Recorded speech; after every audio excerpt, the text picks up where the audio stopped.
નમસ્કાર વાલા પેન્શનર મિત્રો, નિવૃત્ત કર્મચારી મિત્રો, ભાઈઓ તથા બહેનો, સ્વાગત છે આપ સૌનું આપણી આ યુટ્યુબ ચેનલ ભાવેશ મકવાણા ન્યૂઝમાં।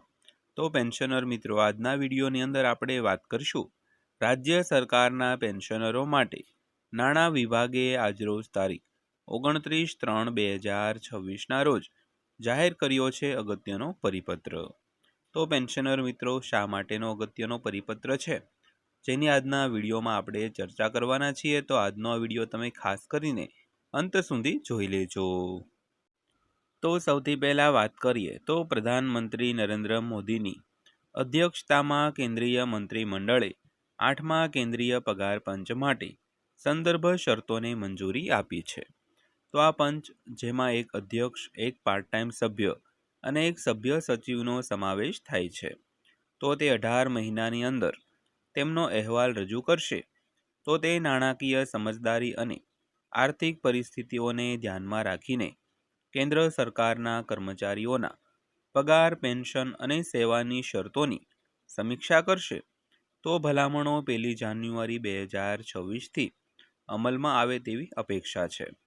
તો 7મું પગાર પંચ 2016માં લાગુ કરવામાં આવ્યું હતું અને 31 ડિસેમ્બર 2025ના રોજ પૂર્ણ થશે। તો ચોથા, પાંચમા અને છઠ્ઠા પગાર પંચ સહિત અન્ય અગાઉના પગાર પંચોનો સમયગાળો 10 વર્ષનો હતો। તો સામાન્ય રીતે 14% સરકારી અધિકારીઓ દ્વારા પગાર વધારાની ભલામણોની અપેક્ષા રાખવામાં આવી છે મિત્રો। ત્યારબાદ વાત કરીએ તો 8મું પગાર પંચ કેન્દ્રીય મંત્રીમંડળે 16 જાન્યુઆરી 2025ના રોજ 8મા પગાર પંચની રચનાને મંજૂરી આપી છે।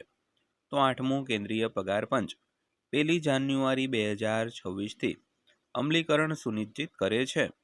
તો આ કમિશનના કાર્યક્ષેત્રમાં વળતર, પેન્શન અને કલ્યાણકારી પગલાંનો સમાવેશ થાય છે, તો જેનો ઉદ્દેશ વર્તમાન આર્થિક પરિસ્થિતિઓ સાથે સુસંગતતા અને સરકારી કર્મચારીઓ અને નિવૃત્ત કર્મચારીઓના જીવનની ગુણવત્તામાં સુધારો કરવાનો છે મિત્રો।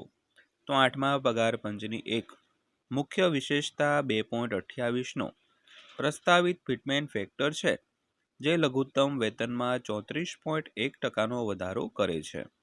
તો જાન્યુઆરી 2026 સુધીમાં 70% સુધી પહોંચવાનો અંદાજ પણ છે। તો મોંઘવારી ભથ્થું સુધારેલી ગણતરીઓ માટે મૂળ પગારમાં મર્જ કરવામાં આવશે મિત્રો। ત્યારબાદ વાત કરીએ તો 8મા પગાર પંચનું પગાર માળખું। તો 8મા પગાર પંચના પગાર માળખામાં નીચેના ઘટકોનો સમાવેશ થશે મિત્રો। તો સૌથી પહેલાં મૂળભૂત પગાર। તો મૂળભૂત પગાર જે વર્તમાન મૂળભૂત પગારમાં ફિટમેન્ટ પરિબળ લાગુ કરીને નક્કી થાય છે। ત્યારબાદ ભથ્થાની વાત કરીએ તો મોંઘવારી ભથ્થું એટલે કે ડીએ, ઘરભાડું ભથ્થું એટલે કે એચઆરએ અને મુસાફરી ભથ્થું એટલે કે ટીએ જેવા મુખ્ય ઘટકોની ગણતરી અપડેટ કરેલા મૂળ પગાર અનુસાર કરવામાં આવશે। ત્યારબાદ કુલ પગારની વાત કરીએ તો કુલ કમાણી જે પગાર અને ભથ્થાના સરવાળા તરીકે ગણવામાં આવે છે, જે એકંદર મહેનતાણું દર્શાવે છે મિત્રો। તો ત્યારબાદ જોઈએ તો 8મા પગાર પંચના પેન્શન સુધારા વિશે। તો 8મા પગાર પંચ મુજબ પેન્શનરોને પણ લાભ મળશે। તો 7મા પગાર પંચ હેઠળ લઘુત્તમ પેન્શન જે ₹9,000 નક્કી કરવામાં આવ્યું છે, તેમાં નોંધપાત્ર વધારો થવાની પણ ધારણા છે। તો 2.28ના પ્રસ્તાવિત ફિટમેન્ટ ફેક્ટરને લાગુ કરવાથી લઘુત્તમ પેન્શન આશરે ₹20,500 સુધી વધી શકે છે। તો આ નોંધપાત્ર વધારાનો હેતુ નિવૃત્ત સરકારી કર્મચારીઓને સુધારેલી નાણાકીય સુરક્ષા પૂરી પાડવાનો છે મિત્રો। તો ત્યારબાદ જોઈએ તો 8મા પગાર પંચનો અમલ। તો 8મું પગાર પંચ જે 1 જાન્યુઆરી 2026થી લાગુ થવાની ધારણા છે, તો તે કેન્દ્ર સરકારના કર્મચારીઓ અને પેન્શનરો માટે સુધારેલા પગાર માળખા અને ભથ્થા લાવશે। તો સામાન્ય રીતે સમીક્ષાઓ અને ભલામણો માટે પૂરતો સમય આપવા માટે પગાર પંચની રચના તેમની અમલીકરણ તારીખના લગભગ 18 મહિના પહેલાં કરવામાં આવી છે। તો 8મા કેન્દ્રીય પગાર પંચની રચના વિશે વાત કરીએ તો 8મું પગાર પંચ એક કામચલાઉ સંસ્થા હશે, જે કેન્દ્ર સરકારના કર્મચારીઓના પગાર માળખા, પેન્શન અને સેવા શરતોમાં સુધારાની સમીક્ષા અને ભલામણો કરશે. તો તે પોતાનો અહેવાલ રજૂ કરતા પહેલાં નાણાકીય સમજદારી, આર્થિક સંતુલન અને કેન્દ્ર અને રાજ્ય બંનેના નાણાકીય ક્ષેત્રો પર તેની અસરની વિચાર કરશે. તો જો જરૂર હોય તો કમિશન વચગાળાના અહેવાલો પણ જારી કરી શકે છે મિત્રો. ત્યારબાદ વાત કરીએ તો અધ્યક્ષ, જે કમિશનના વડા અને બધી પ્રવૃત્તિઓનું નિરીક્ષણ કરે છે. ત્યારબાદ સભ્યની વાત કરીએ તો નિર્ણય લેવામાં નિષ્ણાંત સમજ અને સહાય પૂરી પાડે છે. તો સભ્ય સચિવની વાત કરીએ તો વહીવટ, સંશોધન અને દસ્તાવેજીકરણનું સંકલન કરે છે. તેમજ કાર્યકાળની વાત કરીએ તો રચનાના 18 મહિનાની અંદર ભલામણો સબમિટ કરવી. તો કાર્યક્ષેત્રની વાત કરીએ તો પગાર માળખું, ભથ્થા, પેન્શન અને સંબંધિત સેવા શરતોને આવરી લે છે. ત્યારબાદ જોઈએ તો 8મા પગાર પંચના પગાર કેલ્ક્યુલેટરની. તો 8મા પગાર પંચના પગાર કેલ્ક્યુલેટરનો ઉપયોગ કરીને સુધારેલા પગારનો અંદાજ કાઢવા માટે ગણતરી માટે ઉપયોગી સાધન છે. તો નીચે 3.0ના અપેક્ષિત ફિટમેન્ટ ફેક્ટરનો ઉપયોગ કરીને સરળ ગણતરીની માર્ગદર્શિકા આપેલી છે મિત્રો. તો ત્યારબાદ જોઈએ તો કુલ પગારની ગણતરી કરવાના પગલાં વિશે. તો પગલું પહેલું, જે 7મા પગાર પંચના પગાર ધોરણ હેઠળ તમારા મૂળ પગારની તપાસ કરો. ત્યારબાદ બીજું પગલું, સૂત્રનો ઉપયોગ કરીને સુધારેલા મૂળભૂત પગારની ગણતરી કરો. તો સુધારેલ મૂળભૂત પગાર બરાબર વર્તમાન મૂળભૂત પગાર ગુણ્યા ફિટમેન્ટ ફેક્ટર. ત્યારબાદ પગલાં 3ની વાત કરીએ તો મોંઘવારી ભથ્થાની ગણતરી કરો અને ડીએને સુધારેલા મૂળ પગારના ટકાવારી છે. ધારો કે ડીએ 50% છે તો તેની ગણતરી નીચે મુજબ કરો. ત્યારબાદ જોઈએ તો ડીએ બરાબર સુધારેલ મૂળભૂત પગાર ગુણ્યા 0.50. પગલાં 4ની વાત કરીએ તો ઘરભાડું ભથ્થું સામેલ કરો, જે સુધારેલા મૂળભૂત પગારના ટકાવારી છે, જે શહેરોની શ્રેણી પ્રમાણે બદલાય છે.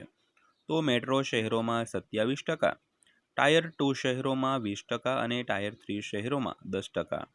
પગલાં 5ની વાત કરીએ તો લાગુ ટકાવારીનો ઉપયોગ કરો અને મુસાફરી ભથ્થું એટલે કે ટીએ ઉમેરો, જે કર્મચારીઓના સ્તર અને શહેરના વર્ગીકરણ પર આધાર રાખે છે. તો એચઆરએ બરાબર સુધારેલ મૂળભૂત પગાર ગુણ્યા શહેરની ટકાવારી. ત્યારબાદ પગલાં 6ની વાત કરીએ તો બધા ઘટકો ઉમેરીને તમારા કુલ પગારની ગણતરી કરો. તો કુલ પગાર બરાબર સુધારેલ મૂળભૂત પગાર plus DA plus HRA plus TA minus માનક કપાત. તો ત્યારબાદ જોઈએ તો પેન્શનરો માટે 8મું પગાર પંચ. તો 8મું કેન્દ્રીય પગાર પંચ, જે 1 જાન્યુઆરી 2026થી અમલમાં આવવાની ધારણા છે, તો તે કેન્દ્ર સરકારના પેન્શનરો માટે મોટો ફાયદો લાવે તેવી શક્યતા છે. તો આ પગાર પંચ ઉદ્દેશ પેન્શન માળખાને વધારવા, મોંઘવારી રાહતને સમાયોજિત કરવાનો અને નિવૃત્તિ પછી સારી સુરક્ષા માટે પેન્શન યોજનાની સમીક્ષા કરવાનો છે મિત્રો. તો ત્યારબાદ જોઈએ તો પેન્શનરો માટે અપેક્ષિત ફેરફારો વિશે. તો સૌથી પહેલાં પેન્શન રકમમાં સુધારો.